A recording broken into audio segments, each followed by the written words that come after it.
I will assume you all know about the deep web. Well, what you've heard is true. It's not a great place. While some people are there to score weed or firearms, or even out of sheer curiosity, others, well, they're obviously not up to anything good. But I'm not here to talk about those sickos. I'm here to talk about what lies beyond that point, the more cryptic and unexplainable part of the internet, the part that nobody's really supposed to see. There was an infographic that popped up a while ago, not sure when, the 8 levels of the internet. Maybe you've seen it. As interesting as it was, it's completely bunk. I'm sorry, but polymeric Felico derivation means nothing. In the Primarch system, I guess somebody's a fan of Warhammer. No, there's no quantum mechanics involved here. However, that doesn't mean it was an easy place to find. Now, I'm not going to begin to tell you how to get here.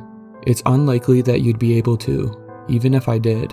I'm not tooting my own horn here, I just didn't have a life outside of this. I was warned, of course. Everybody told me I wasn't going to like what I saw, that I wouldn't even understand it. Now I'm passing off that warning to you. Don't try looking for this.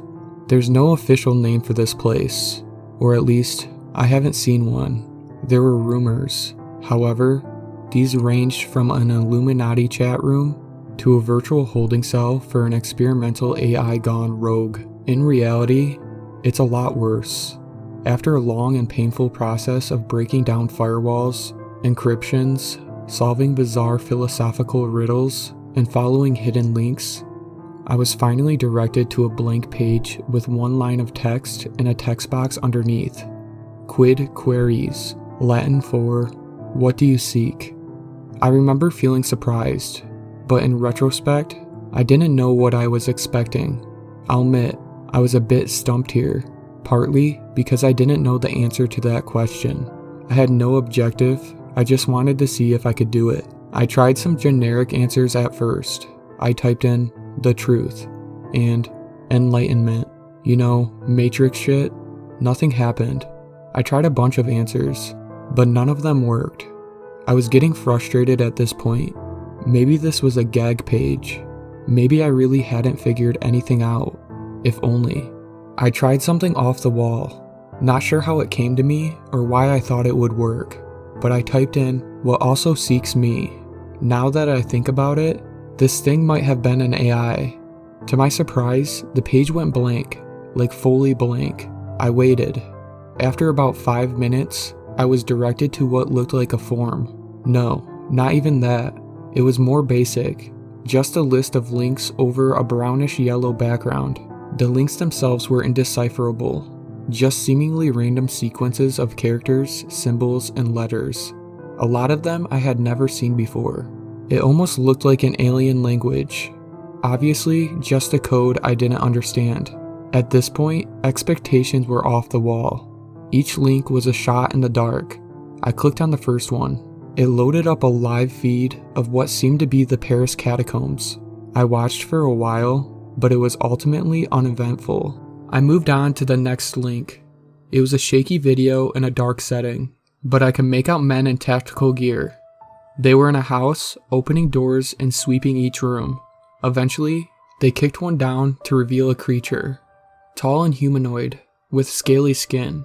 It was gnawing on a dismembered arm. They tried shooting at it, but it escaped out the window. The video stopped there. Well, I was floored. What the hell was this? It looked too real to be unreleased film footage. I was officially intrigued. Maybe this was worth the months of headaches and bloodshot eyes after all. I couldn't stop now. I started working down the list of links. With each click, everything got more and more bizarre, more disturbing. I stumbled upon a document called The Paragon Project, detailing trials of human experimentation that would lead to superhuman levels of strength and durability. It was an apparent success. Looked official too. There were essays on space-time anomalies, glitches in reality, and apparent pictures of alternate dimensions. There were detailed explanations regarding Area 51, the Bermuda Triangle, assassinations, disappearances, and the true nature of the Holy Grail. One of the more upsetting ones was a document referring to a world-ending bomb, a nuke that's 720,000 times stronger than the one dropped on Hiroshima. I don't want to know why we would need that. I found contingency plans for different kinds of apocalypses. Nuclear winter, biological weapons, viral outbreak. Some more peculiar ones were called the Marianas Trench Abnormality, the bluntly labeled Strange Man on the 15th Floor, and one simply referred to as Blackout. Recovered logs of skinwalker hunting expeditions. 911 transcripts from residents of a town in Texas that went missing in 1977, and even the journals that belonged to the people involved in the Dyatlov Pass incident. They didn't go insane because of the snow. I spent hours on there, looking through pages and pages of things I felt like I wasn't supposed to see. I came across a trailer to a silent film made back in 1910. One that apparently made people claw their eyes out after watching that nearly derailed the whole industry. There was a live stream of a hooded man sitting in front of a camera, head crouched down. He eventually lifted his head. Even though he had no mouth, a deep, guttural hello came through my speakers. Somehow, I knew it came from him. I didn't stick around for that. There were obscure sets of step-by-step guides that involved things like cutting off your own limbs and sewing on corpses, performing religious incantations in the middle of the Siberian forest, and going to coordinates that apparently housed captive fallen angels. It was unclear what any of these were supposed to achieve. There was also a 20-second long clip titled, "The Futility of the Living." I didn't watch it. That's when I realized there was no way even the highest form of organized government had full control of this. One of the scariest things about the whole experience was I didn't find an end to the list, no matter how far I scrolled down. I think I had a meltdown and passed out eventually, because I woke up on my floor in the middle of the night. I looked at my computer screen to see looped helicopter footage of a massive, crab-like creature tearing apart a coastal island. I clicked off of it. I just sat there for the longest time. I couldn't comprehend what I was seeing, and I don't think I really wanted to. Now, I'm not really sure why I kept going. My brain was screaming for me to take my computer out to the lawn and smash it into pieces, but I didn't. I noticed something I hadn't before, a small message at the bottom left-hand corner of the screen. I don't know if it was always there or not. It was hard to read, so I had to squint. More Latin, translated into, "Are you satisfied?" There were two options underneath it, yes and no. Now, I know the answer to this question. Hell no, I wasn't satisfied. I was horrified, scared for life, but I should have clicked on yes. If I just clicked on yes, it would have taken me out of that God-forsaken place, back to comfort and sanity. Even right now, I can't tell you why I clicked on no, but once I did, the page seemed to refresh. It was still the same basic setup, except there were only 4 links. This time, there was no recognizable numbers or characters. Hell, it didn't look like anything that could have come from this world. Just a collection of extremely crude symbols that didn't give off any sense of pattern or direction. I clicked on the first link. After about 20 seconds, I slammed my computer shut. I can't describe to you what I saw. All I know is that I wasn't supposed to see it. Nobody should ever see something like this. It's not only that it didn't make any sense, I can't tell you why it didn't. I couldn't begin to grasp the images I was seeing. It wasn't graphic or anything, not like that. I just couldn't recognize anything. I could make out things moving, but not in a way any creature on Earth has ever moved before. Colors that I've never seen before.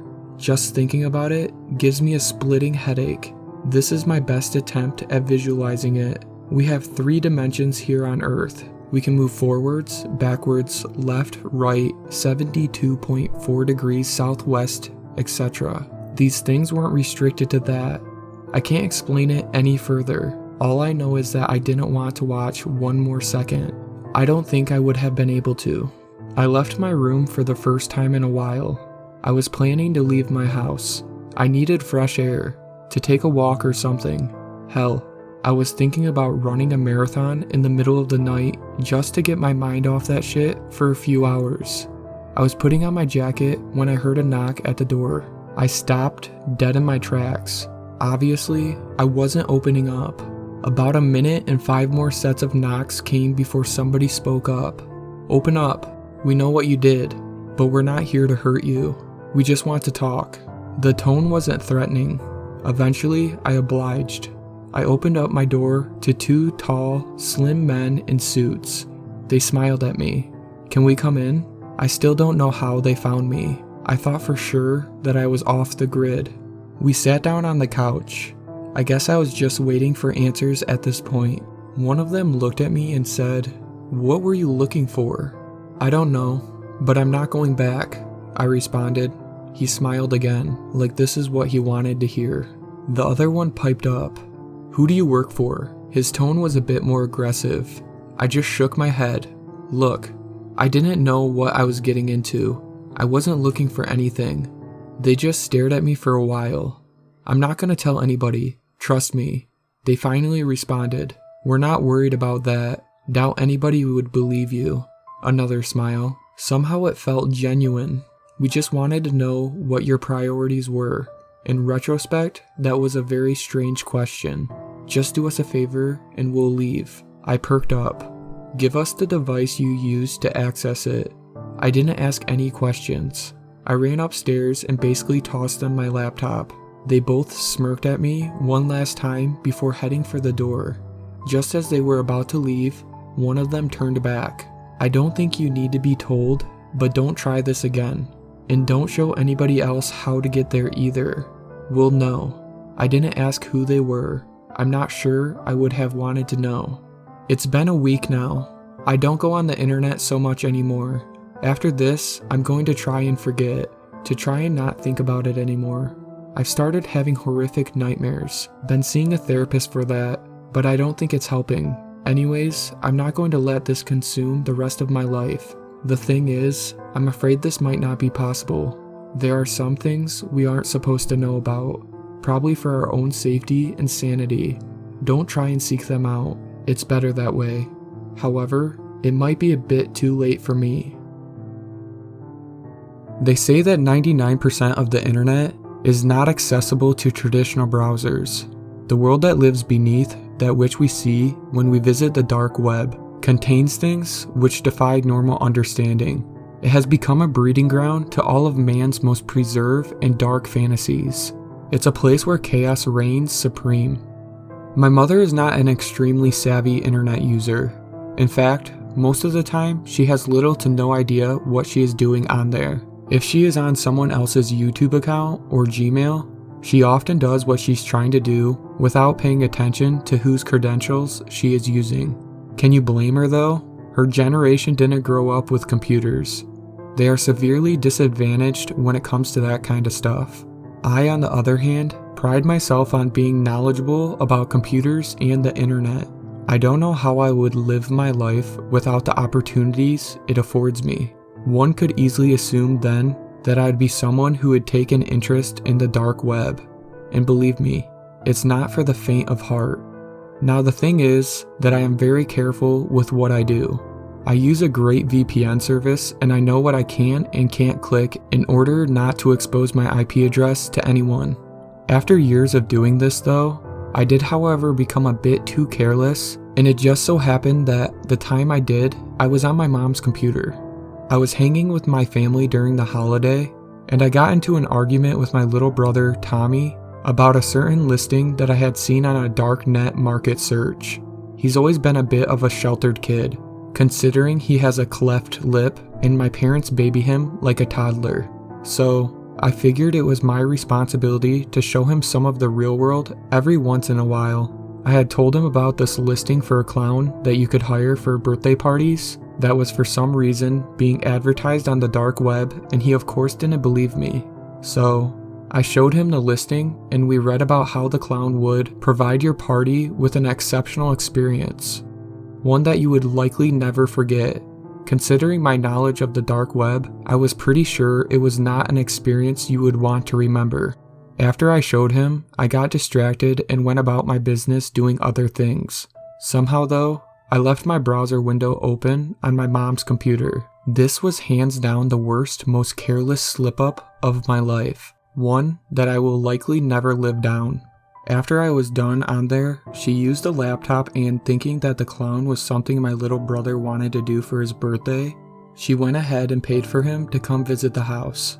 After I found out what she had done, we tried to cancel it, but I guess it didn't work because that weekend, a clown car pulled up out front of our house for Tommy's birthday. Out of the car stepped an old man in traditional clown makeup with these pale, bluish, white eyes like those of a blind person. Yet, he seemed to be able to walk up the driveway totally fine. My mom was very freaked out and had my dad go meet him in the driveway. When my dad approached him, he tried to shake his hand, but instead the clown just immediately pulled out 3 juggling balls and started tossing them up effortlessly. My dad stared at him for a moment in awe, then began to guide him around the side yard into the back, where the rest of the party guests were. I was definitely a bit worried, so I went to the backyard and the clown was already setting up for a magic show. The guy looked freaky as hell, but everyone in the crowd seemed okay with it. So I suppose I was being too judgmental and should just let him do his show. Plus, he had a name tag on that said Noisy, and considering he hadn't said a word the whole time, I thought that was pretty funny. For the first trick, Noisy took a quarter out and he pretended like it disappeared in his hand. Then he reached around the back of his head and pulled the quarter out from behind his ear. It was a pretty basic trick, but then he kept going with it. He pulled out a quarter after quarter from behind his ear until there was a pile of change at least a few inches high on the ground beside him. Everyone in the yard seemed impressed when they saw this. It really wasn't an incredible trick. Then he picked up the pile of change off the ground and put it in his shirt. Then he held the shirt up with his 2 fingers and launched the coins up into the air. Only nothing flew out. The change had totally disappeared, and in its place, a bunny rabbit popped out. The crowd really got into this. A few of them even got up and started putting money into the tip jar. Then Noisy extended his hand out and pointed to Tommy. Tommy smiled, excited to have been acknowledged, and stepped up. Noisy then pulled out one of those huge bubble-making wands and had Tommy stand in the round tray of soap on the ground. Noisy then lowered the wand over Tommy and lifted it back up quickly, covering him in a gigantic bubble. This was not an ordinary bubble though. It would not pop no matter what. Tommy would hit the side of it and it wouldn't break. Everyone in the audience stared at this, speechless. Clearly, they were watching something that wasn't possible occurring before their eyes. After a few seconds of being trapped inside, Tommy started to freak out and thrash against the side of the bubble. He began screaming and crying, panicking. "Hey, let him out!" my dad yelled as he started approaching the clown. Noisy then looked over at him and put his finger on his lips, shushing him. He then lifted the wand up above my brother's head and quickly brought it over him.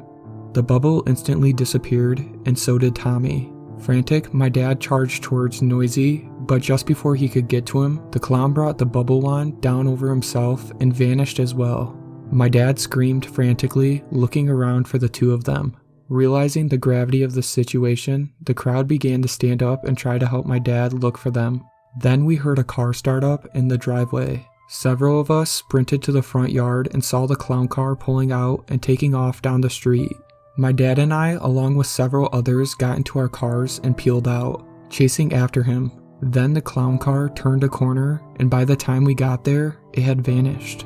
Upon the realization that we had lost him, my dad immediately broke down in tears, screaming and pounding on the steering wheel. I had never seen him get like that before, and I knew it was all my fault.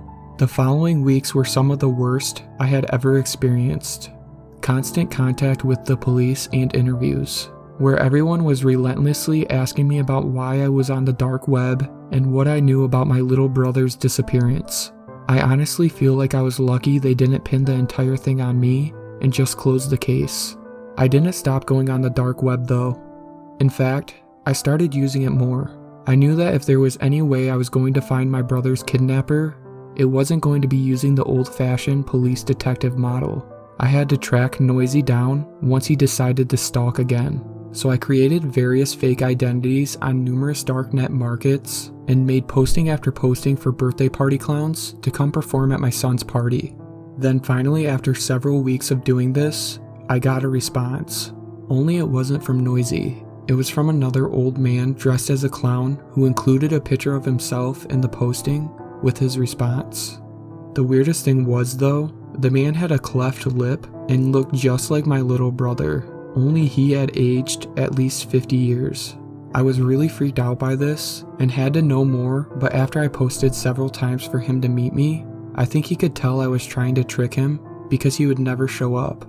I am going to continue to look for him as long as I can, but I think he knows it's me, and for some reason, he doesn't want to be found. Nobody knows what rock bottom truly is until they've hit it.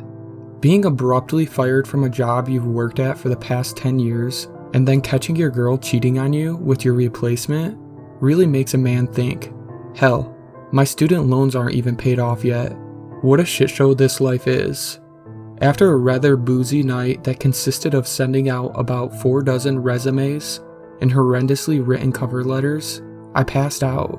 When I woke up the next morning, I decided to at least try and make some money at home while waiting for an interview. At that moment, I thought that was the best way to go about it, was completing those internet surveys that yielded $5 Subway gift cards and other shit like that after about an hour of answering questions.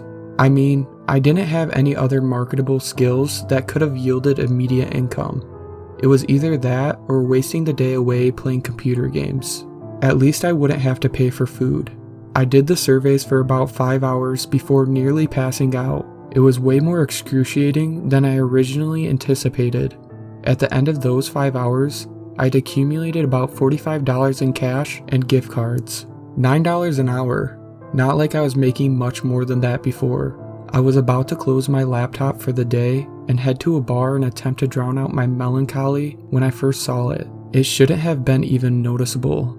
But for one reason or another, it was. At the bottom corner of the website that I was on existed a tiny, singular advertisement. Maybe it was the simplicity that got me. Plain black letters in a tacky font that read, "Surveys for Cash," overlapped a completely white background. At least they were direct with the message. One more couldn't hurt, I thought. Might as well scrape together a little more booze money before heading out. I sat back down, clicking on the picture link and preparing myself to grind through some more painstaking inquiries. The first few questions were simple enough. I guess they weren't really questions, but more data collection. My name, age, and occupation. I thought it was kind of weird that they also asked my height and weight, but it wasn't unheard of. The first real question was a different story though. I must have stared at it, eyes wide and mouth agape, for God knows how long. What the actual hell? In plain English, this is what popped up on my screen. How strong is your urge to currently look behind you? There were 5 options below, ranging from not at all to overwhelming. There was no feasible reason why I should have been afraid at that moment, but I was. I tightened my breathing, trying to make out any subtle noises behind me. There were none. After maybe about 5 minutes, I worked up the courage to look. There was nothing. I sighed in relief and scoffed at myself at the same time. This must have been some kind of joke. However, I decided to entertain it, answering neutral, and clicking onto the next question. This is what it read. Why would you look behind you? I smirked. Funny. Before simply typing in I don't know in the response box and once again clicking next. This was the third question. You're on a plane.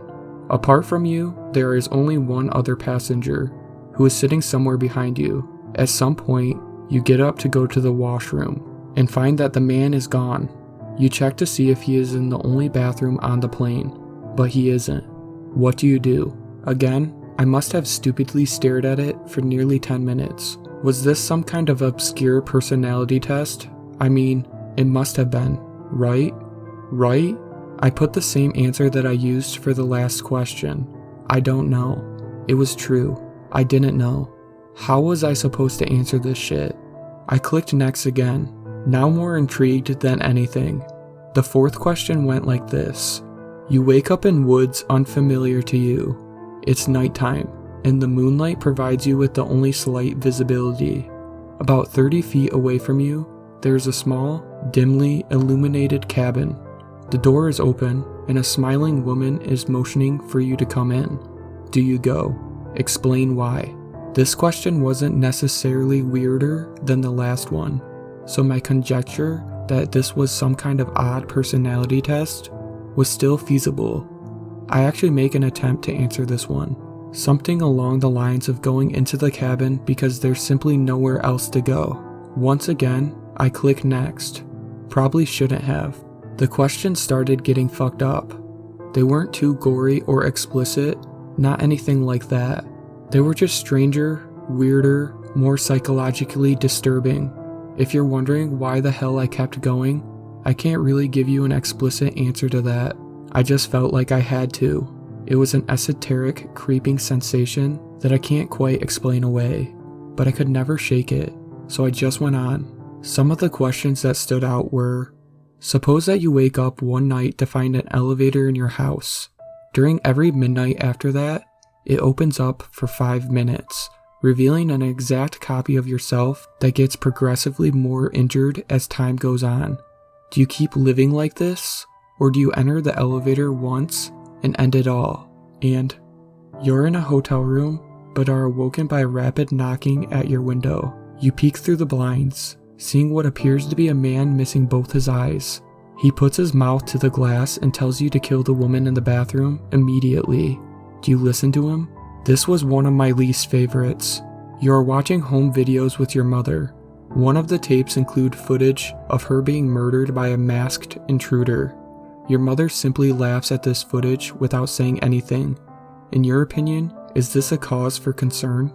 In addition to this insanity-inducing shit, there were some rather disconcerting events happening in real life as well. I received a knock at the door about 30 minutes in. I looked through my peephole to find a guy standing there, frantically shaking his head and mouthing "no" while making direct eye contact with me. He looked terrified. Obviously, I didn't open up. I received about 10 phone calls from somebody named the Auditor on my caller ID.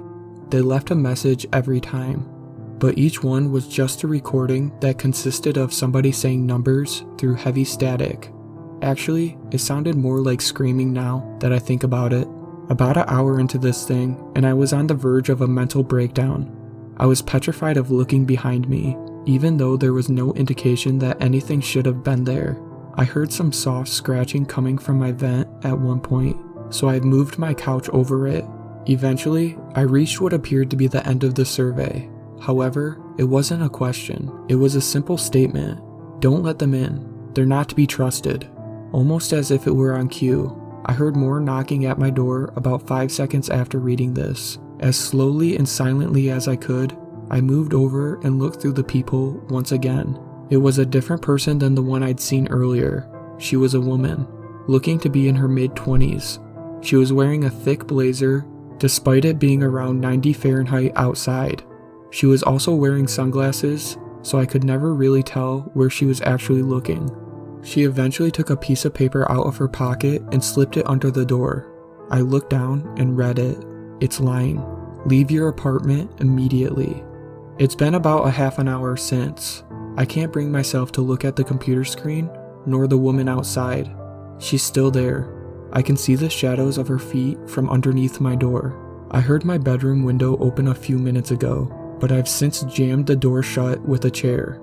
I can hear some kind of disordered muttering coming from behind it now.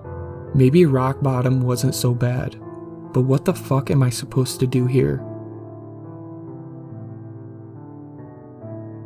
So there is something I need to talk about, and I'm wondering if I should go to the police with this information, or if I should just stay quiet for my own safety. I need to start off by saying I'm a 22-year-old girl. Let's just say my name is Alex. It's in reality something else, but out of fear for my own life, I will have to call myself by a different identity.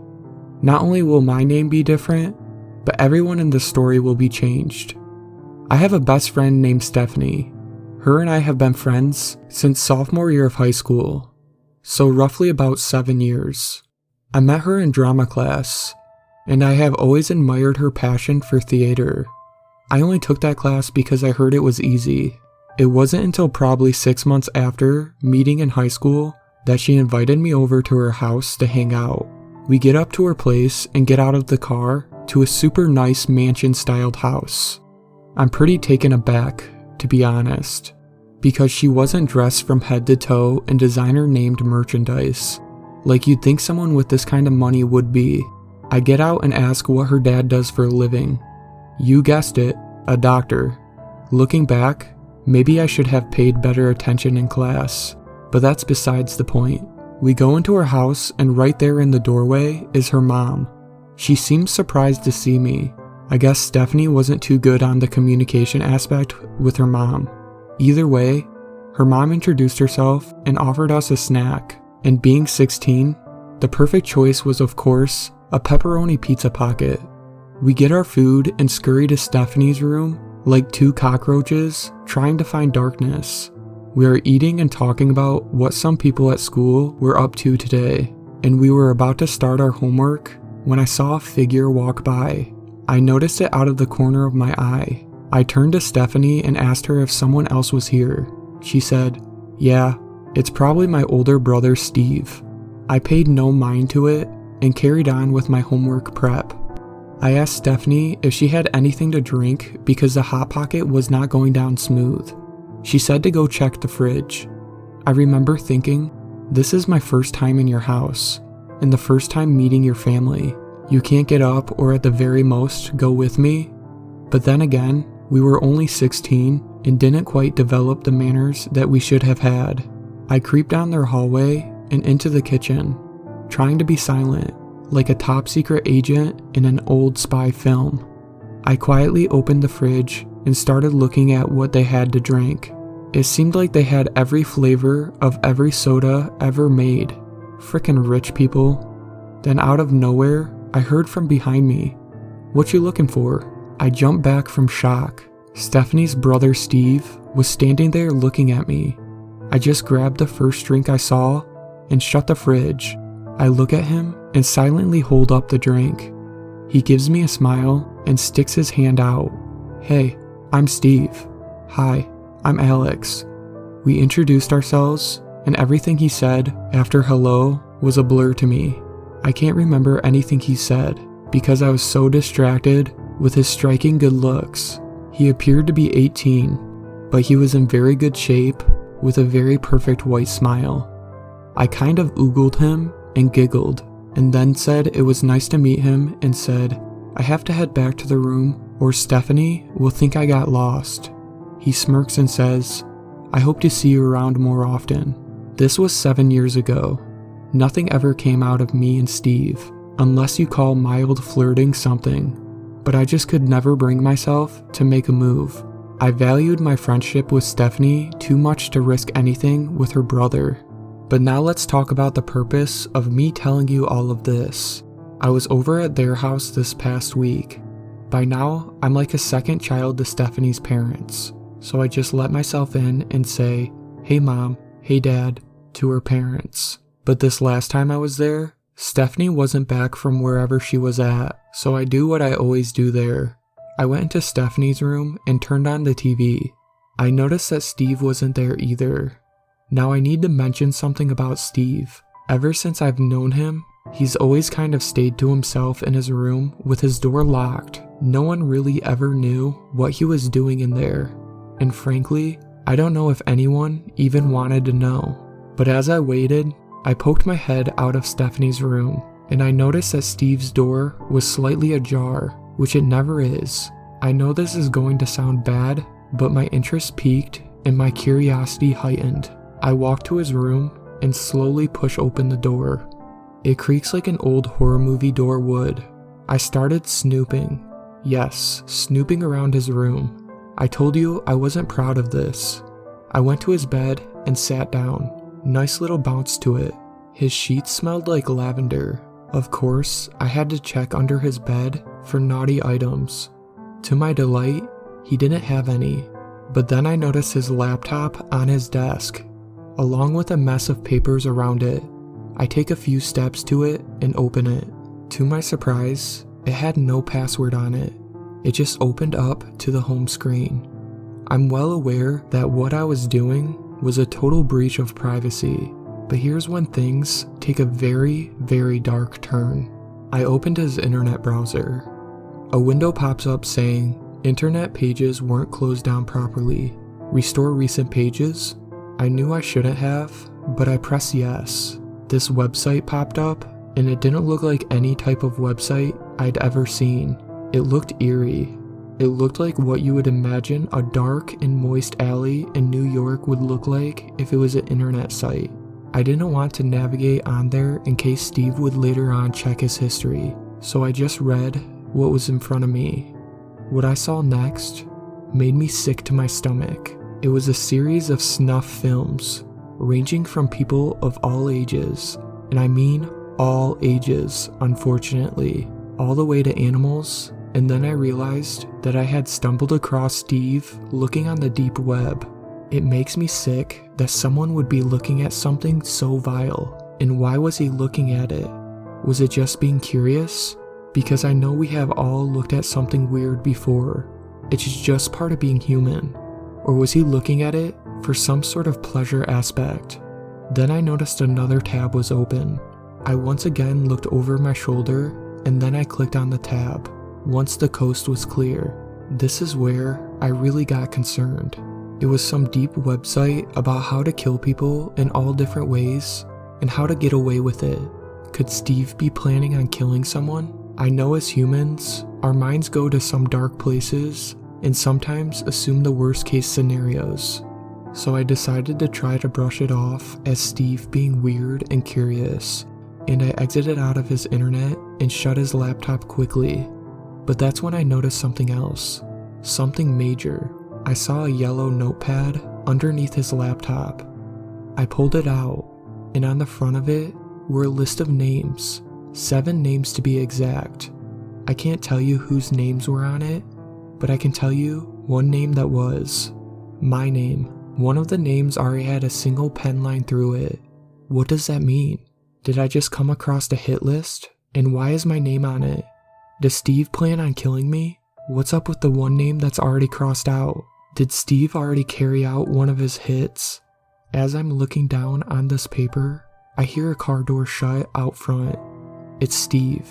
I nearly puked from anxiety, and I scrambled to put everything back exactly where I found it. I hurry and run out of his room and start making my way back to Stephanie's room when I get caught with a, "Hey cutie." I stand still in place like I just saw a ghost. I turn to him and try to remember everything I learned in acting class and let out a, "Hey Steve." He asks what I'm doing, and I just let him know I was waiting for Steph, but my mom called and I had to get home. He offers me a ride, and I quickly shout out, "No, I'm fine." Then I scurry past him, and right before I leave, he says, "Hey." I stop and turn back to him. He says, "I'll see you soon," and then gives me that smile that I once found so charming. I'm home now, and I'm writing this. Do I go to the police? If I do, and they do nothing, will he come after me for revenge? But if I don't, will I be looking over my shoulder for the rest of my life? I don't know what I should do, but if he did kill that guy on his list, I think he got away with it, thanks to whatever advice he found on the deep web.